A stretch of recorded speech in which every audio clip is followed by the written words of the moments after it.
Boom. That's unfortunate. I feel like the mic was muted on YouTube. Damn it. We're here.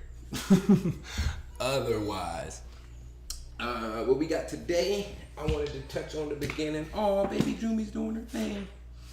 A little bit, just a splash. We ain't gonna go deep. I ain't gonna do too much, but I'm gonna give us something to meditate on for this experience.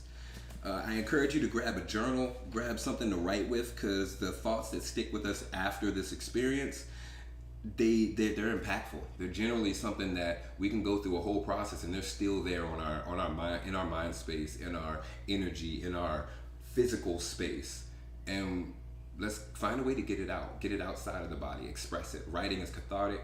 It helps us to release. And it's the same way. We can get our thoughts in order. We can get our emotions in order. We can realize what we have to do physically to make those adjustments to the other dimensions of ourselves, the other aspects. So, what page was it on? So we were talking about love and attachment. Did I not? I closed the page. I closed the page. Give me a second. Oh, and while I'm looking, let me just shout out some of the sponsors, some of the partners. Here we go. I'd like to thank Born to Fly Fitness, where fitness is fashion. I'm telling you now, mental health is wealth. Get your money up, get your mind right. Oh, you here doing it right now. Damn it, let's grow. I'd also like to thank Buddha a Blessing. You see these bowls? You about to hear this magic that comes through, these frequencies that are just going to be healing. That's Buddha a Blessing. You can check the bowls out on my website. Bring some of these frequencies home with you. So then when you're there, you're like, you know what, let me tap in. Let me get a little bit. Let me tap into that space where I felt good. Let me recreate that, and I have a space to come back to whenever things are hectic and wild. Let me tap in and just feel the frequencies. I'd also like to thank Live Like G. That's my partner over there. She in the other room got baby Jumi all quiet. And I'd like to thank No Commercials International. We got the soundtrack on all streaming platforms and another little gem coming out for you. I think you all will love. It's just about meditation. You know how we do. That's coming out as well. The release date, I ain't able to say, but I got a lot of things happening in April. That's all I'm gonna say. The goodies, the giveaways, they went out yesterday. The giveaways for last month. So you can go on and tap into the Costa Rica, live from Costa Rica Blue Spirit. That could be your daily meditation to get your mind right in the morning. That could be your daily meditation to join me in Costa Rica, because that's where I was. That's where we was recording it. No commercials and not a damn commercial. So go and check that out. Then once you do, go to my stories, vote, meditate, and share. After you do that, that's your entry into the monthly giveaway. Last month, Dolly Dearest, Dolly's Little Shop of Horrors, had the bracelets. She had some accoutrement, a little smoke pipe if you into that thing, some tiger's eye bracelets, some crystal clear quartz, some pink quartz. She had you hooked up. This month, Suka Center got you. I believe it's gonna be with like a week past the 10th. I'm gonna talk to them about it and let y'all know tomorrow what y'all can get for free, because there's a whole bunch of magic happening, and it's all black owned businesses supporting black owned people, black everything, right? Blackity black. All right, so now let's get on to the attachment.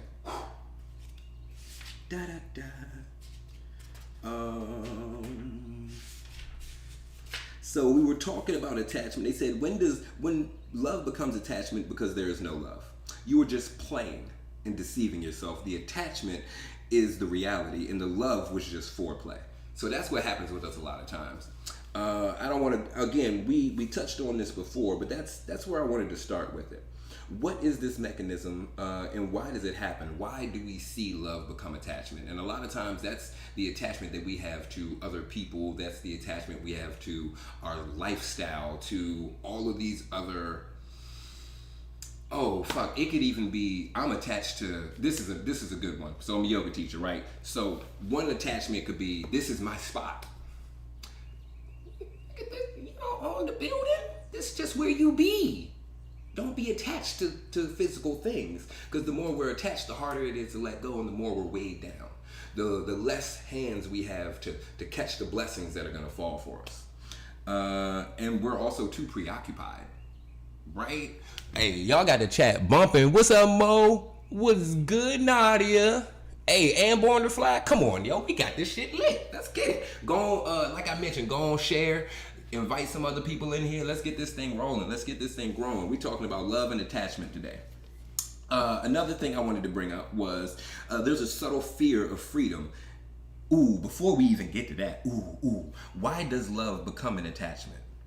The first thing that needs to be understood is that if love becomes attachment, you were just in an illusion that it was love. So I'm gonna let you marinate on that, right? So these are the thoughts that we're gonna, the points of focus that we're gonna have during this meditation. We'll get started in a few minutes. We about to get there, but we just chopping it up, figuring out our basics. What are we thinking about? How does love become attachment for me? And how do I see love? We were talking before, is love action? Is love a mindset? Is love, how do you perceive love? How do you feel love? Not just see it, but also how do you feel it? Because the reception and the expression are two completely different factors, and come from different perspectives as well. Let's see. And really, so there's a subtle fear of freedom. A lot of times we act like we want to be free. We act like we want the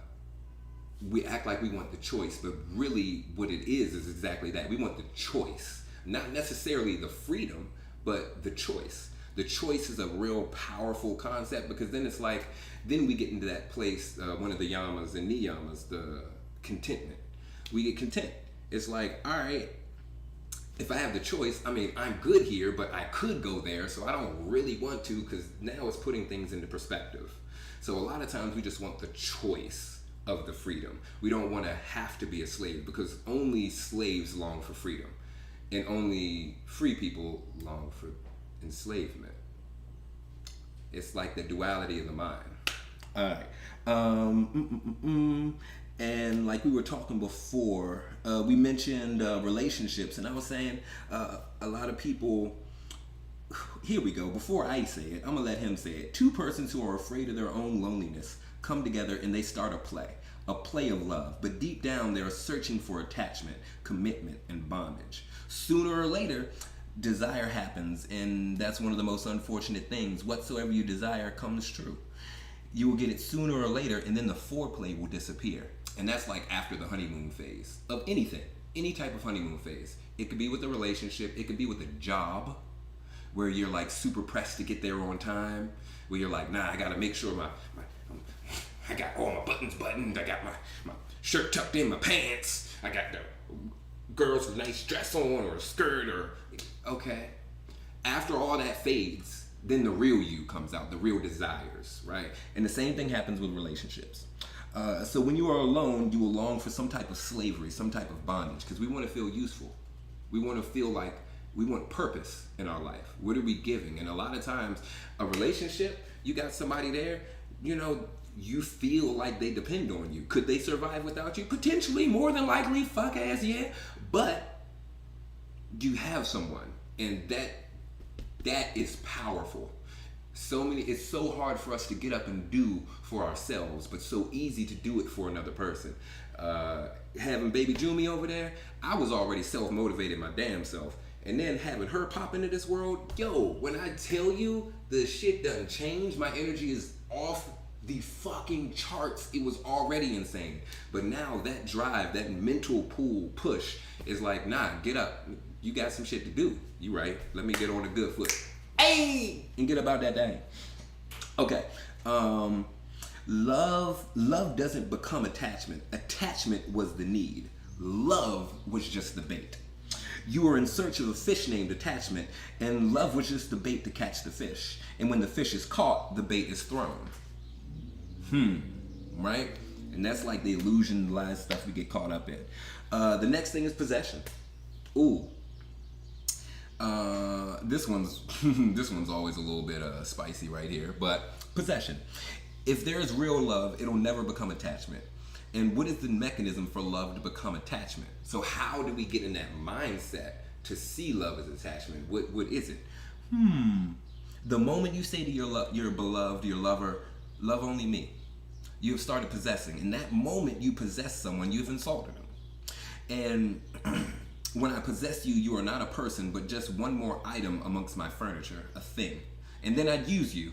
And then you are my thing and my possession, so I won't allow anyone else to use you. And it's a bargain in which I am possessed by you and you make me a thing and I do the same to you.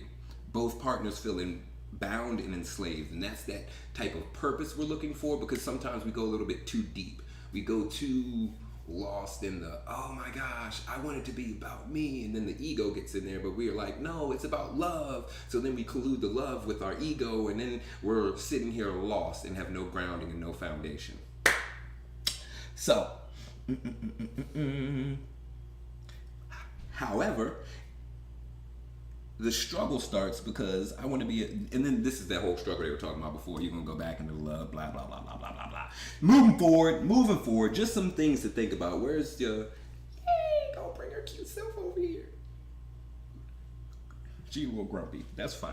We gonna not have that. Let's see. Those were the main ones I wanted to talk about. Possession. What are some physical possessions that you hold on to, that you are attached to? It could be these bowls for me, right? It could be this space. It could be a person. But find those attachments.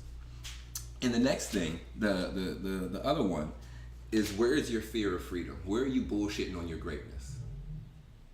Those are going to be the points of focus for today's meditation. Has love become... I'm sorry. I forgot one last part I wanted to add in. I believe love turns into devotion, not attachment. It's like devoting yourself to a cause. I believe in three things: faith, focus, and finish. You have to have faith that what you're doing is the best and that it's in the right path. You have to focus on what your goal is, and you always have to finish. That's simple. So I feel like love turns into devotion, because it's like the devotion I have to wake up at 3 a.m.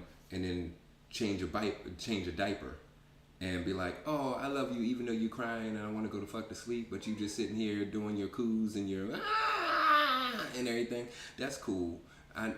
Short-term pain for long-term gain, because you're going to learn so much from this moment. You're going to be so much better from this, right? That's devotion to the family, to your goals, to whatever it is, right? That sense that's higher than us, that higher purpose, higher calling, whatever, anything that's greater than you, that you can put yourself in check and not think that you are the most important thing. Because if you're the most important thing, you're always going to go for preservation. You're never going to give a little bit more past that point where you think, oh, well, I'm preserving myself. And you're not going to give it up because it's about you. So that's what we're talking about. Where is your love? Where is your mindset? What is love to you? Does it turn into attachment? Does it turn into devotion? And notice the difference. Look back through your friendships, our relationships. A lot of times we look at relationships as just these romantic bullshits. But no, we have a relationship with every single person. And the second we stop over romanticizing relationships and how we interact and connect with people, I think us as an individual, us as a community, as a unit, is just going to expand so much more from there. All right. So, like I was mentioning before, these magical bones, these magical frequencies that we got here from Buddha, blessing, they on the way in. So if you can find a seated position with a tall spine, shoulders back, chest up.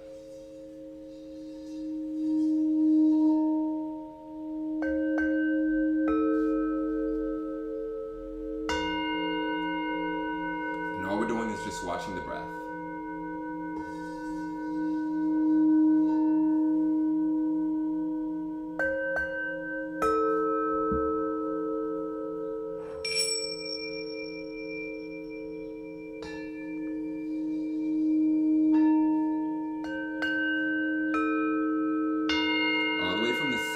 To the crown of the head.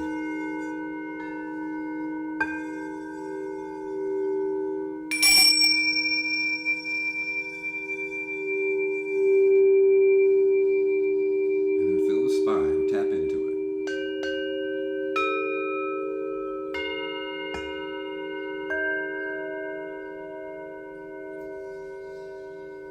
And let everything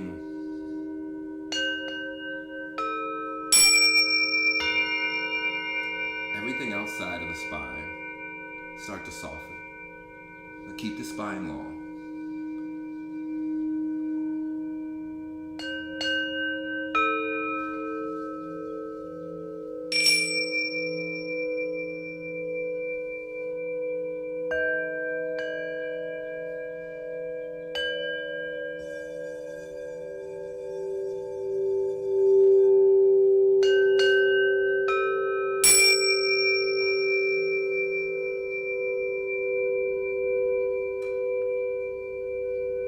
And notice where you feel the breath in the body.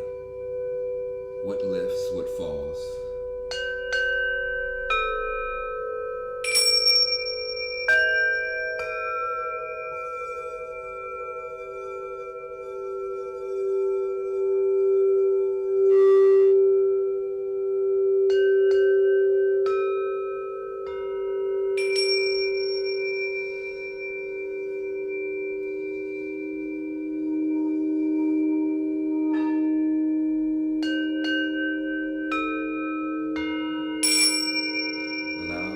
Those sifts, those sensations, images, feelings, and thoughts to surface,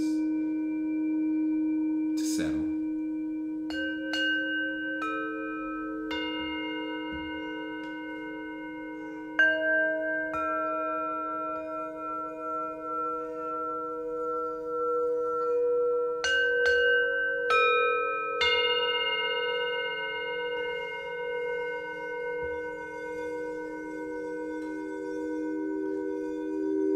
And then once you find the stillness, the calmness of the breath,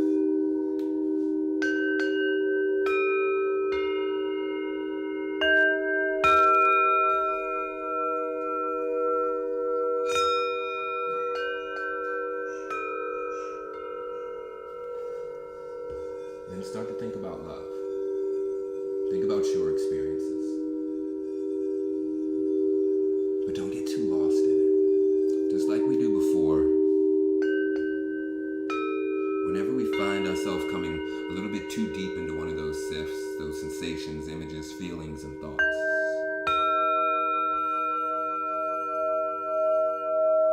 soften the breath, the body.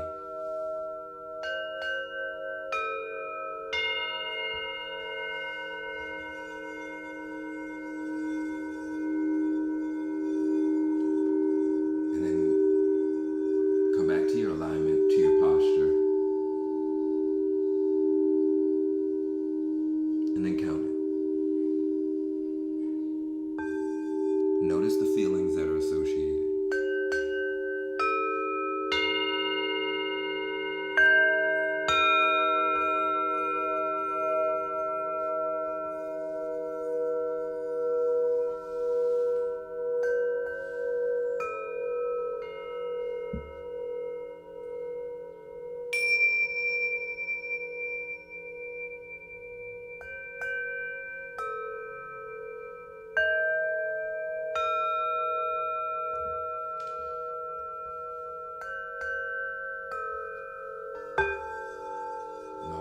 Watching the breath. Thinking about our relationships when our love turned into attachment. Maybe through friends, romantic relationships.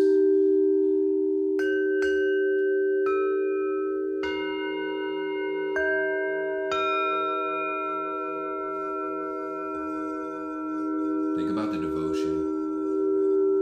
For me, it's family, not just my immediate family,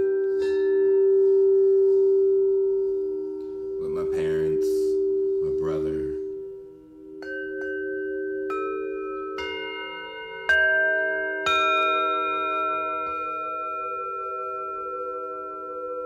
my cousins, the ones that come to class. Maybe Kayla, you're here. That's you.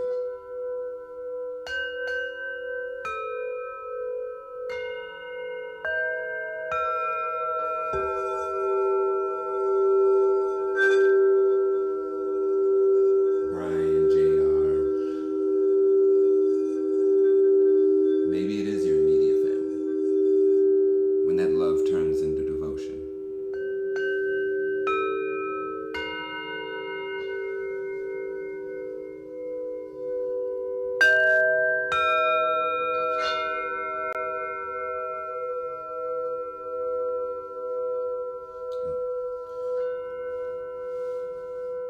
And don't just think about the good.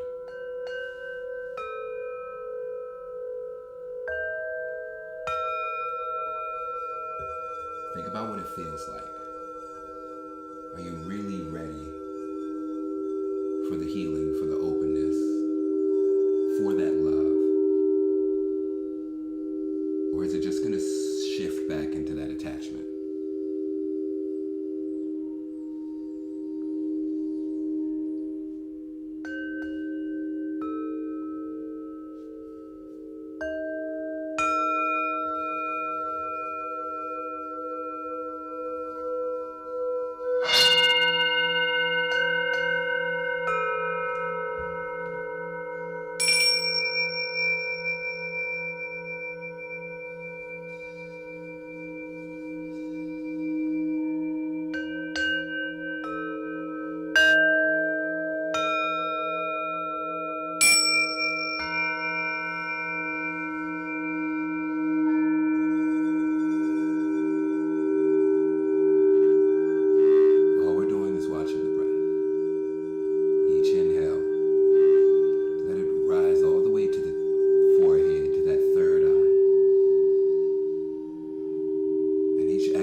yourself to find the stillness through the silence,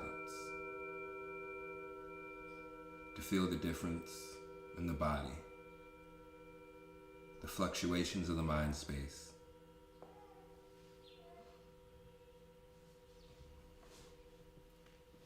and to observe any emotions.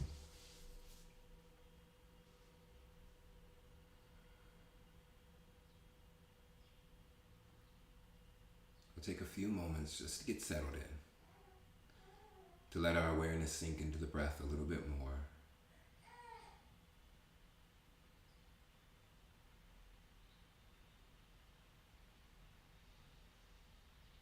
And then we'll take that box breathing through both nostrils.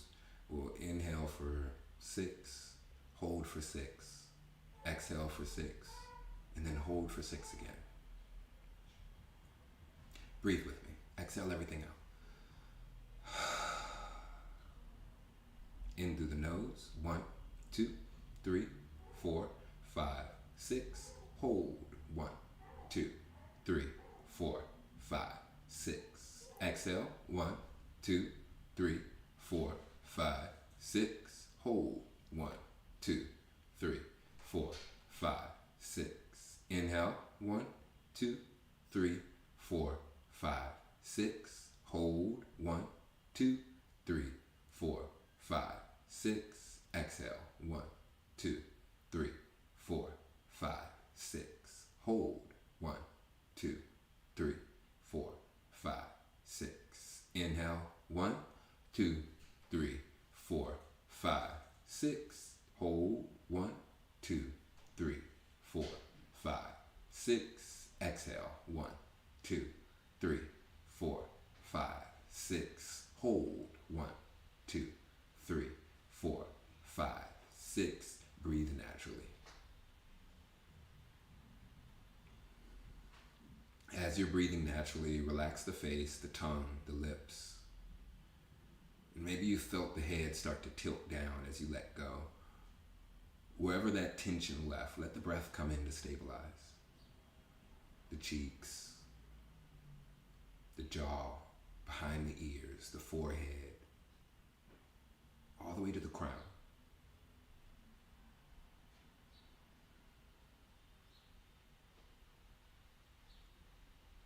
And after that box breathing, notice if you're a little bit more in tune with the inhale, of the hold at the top,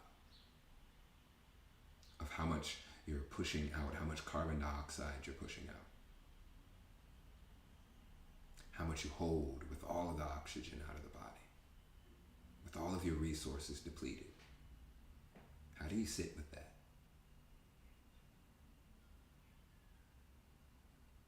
How do you love like that?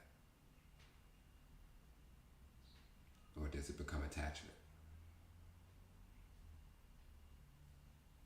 Think of those attached feelings, those attached places, items, those things we made into a thing, even if they are.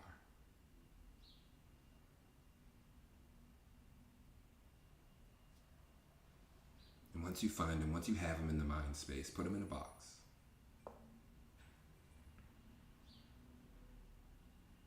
Maybe it's a really big box, but put them in a box. Hold the box. Feel the weight.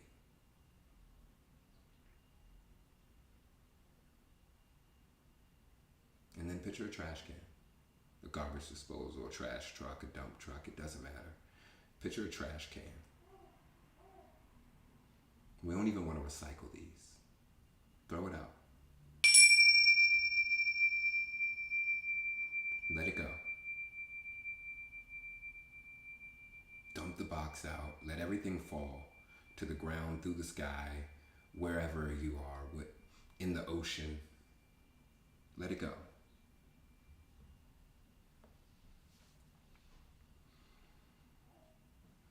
And sit with the new space.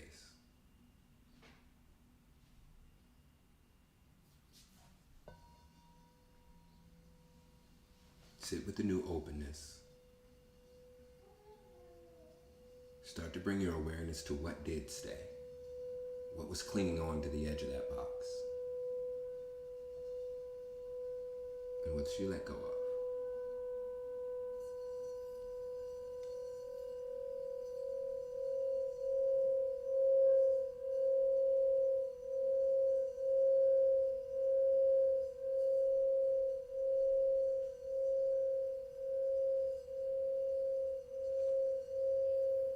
Whatever's still in that box, grab it by the sides again. Dump it. Throw it out. Throw it away.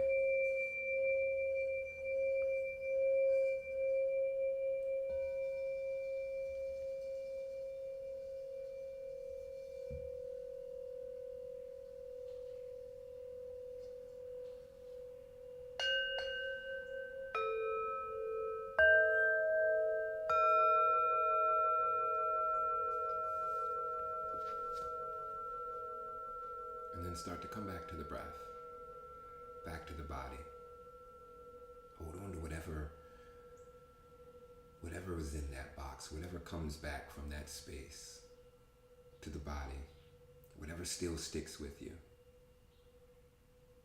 We're going to want to write that down after we leave. We're going to want to have that, something to work on, something to grow from, something that's still weighing in on us. That's going to get in the way of anything else we do because it's still here with us now. That's what we want to write down. But first we'll close with 3 breaths. We'll bring the hands to prayer. First one, in and out through the nose. Last 2, in through the nose and out through the mouth. Breathe with me. Exhale everything out. Inhale. Out through the nose. In through the nose. Out through the mouth. Last one, feel the breath in. All the way up to the third eye, to the crown of the head, above the height of the last. Let it go. We'll bring the thumbs to the forehead and take a bow.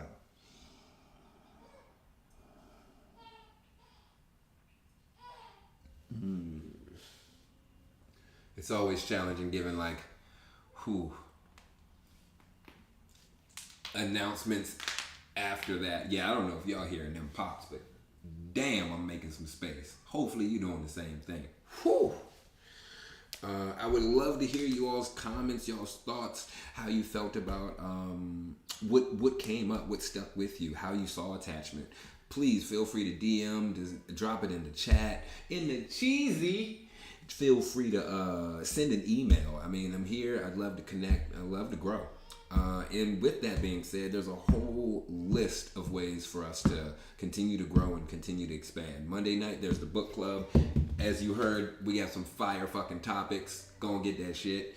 Tuesday, we flow it out. We have Ashtanga. We take the concepts that we did Monday and we put it in a moving meditation.